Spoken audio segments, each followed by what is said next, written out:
حضرات گرامی، کافی لوگ اس بات کا شکوہ کر رہے ہوتے ہیں کہ ہم اللہ رب العالمین سے بہت کچھ مانگتے ہیں، اللہ رب العالمین سے بہت سی دعائیں مانگتے ہیں، لیکن ہمیں اس کا جواب نہیں ملتا۔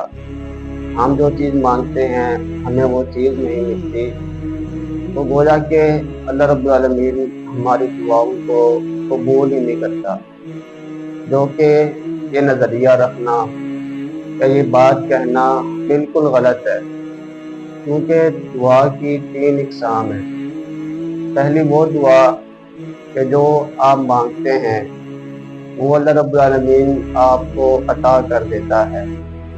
دوسرے نمبر پر وہ دعا کہ جو آپ مانگتے ہیں تو وہ آپ کے لیے گروی رہ جاتی ہے، جس کی وجہ سے آپ پر آنے والی مشکلات، پیش آنے والے حادثات اللہ دور فرما دیتے ہیں۔ تو وہ دور ہو جانا مشکلات کا، حادثات کا، پریشانیوں کا، تو وہ آپ کی مانگی ہوئی دعا کی بدولت ہے۔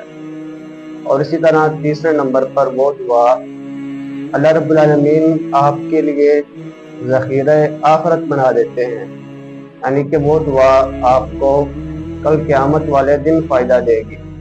تو اسی لیے ہمیں چاہیے کہ ہم ہر دعا کو اپنے لیے قبول ہی سمجھیں کہ اگر وہ میرے حق میں بہتر ہوئی تو مجھے مل جائے گی، اور اگر اس سے کسی مشکل نے دور ہونا ہوا تو وہ اس میں کام آ جائے گی۔ یا تیسرے نمبر پر کہ وہ آخرت میں مجھے فائدہ دے گی۔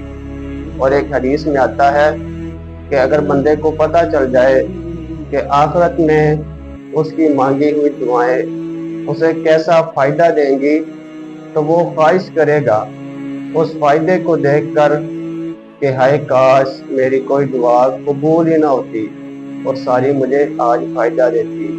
تو اسی لیے ہمیں ہر دعا کو قبول ہی سمجھنا چاہیے۔